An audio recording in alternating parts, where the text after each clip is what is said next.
Tarehe 24 mwezi wa pili mwaka huu, ilikuwa ni majira ya saa 2 za usiku huko katika mtaa wa Bushata, eneo la Bezi, kata ya Kayenzi, katika wilaya ya Ilemela. Mtu mmoja aitwaye Abubakar Shabani Ramadhani ana miaka 44, yeye ni mvuvi na mkazi wa kisiwa hicho cha Bezi. Alizama majini na kupoteza maisha alipokuwa akifanya shughuli zake za uvuvi. Marehemu alikuwa akitumia mtumbwi ambao haujasajiliwa. Mwili wake ulipatikana siku ya tarehe 25 mwezi wa pili mwaka huu. Ulipatikana ukiwa unaelea pembezoni mwa fukwe za ziwa Victoria katika eneo la Bushata katika kisiwa hicho cha Bezi. Baada ya uchunguzi wa kitabibu kukamilika na utambuzi kuthibitishwa, mwili wa marehemu uliweza kukabidhiwa kwa ndugu jamaa kwa ajili ya taratibu za mazishi. Lakini pia siku ya tarehe 1 mwezi wa 3 mwaka huu, hii ilikuwa ni majira ya saa 2 za asubuhi katika mtaa wa Mtakuja katika kata ya Nyamuhongolo, wilaya ya Ilemela.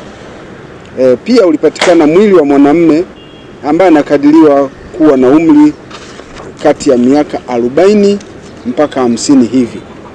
Mwili huo ulikutwa katika shamba la miwa lililopo kwenye bonde la mto.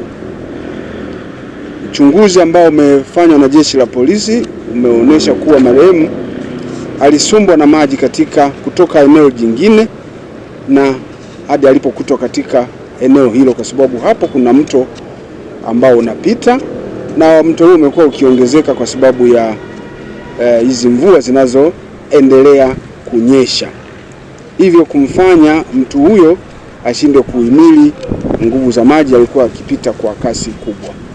Mwili wake umehifadhiwa katika hospitali ya Sekoture kwa ajili ya uchunguzi zaidi, na jeshi la polisi linatoa taarifa hiyo ili kama kuna ndugu jamaa ambao wanamtafuta bwana huyo waweze kufika katika hospitali ya Sekoture kwa ajili ya utambuzi na kusaidiana pia katika utaratibu wa kufanyia uchunguzi mwili wa huyo ndugu yao. Jeshi la polisi sasa, kutokana na matukio haya yanayoendelea kujitokeza kwa sababu ya mvua zinazoendelea kunyesha katika mkoa wetu, tunatoa wito kwa wananchi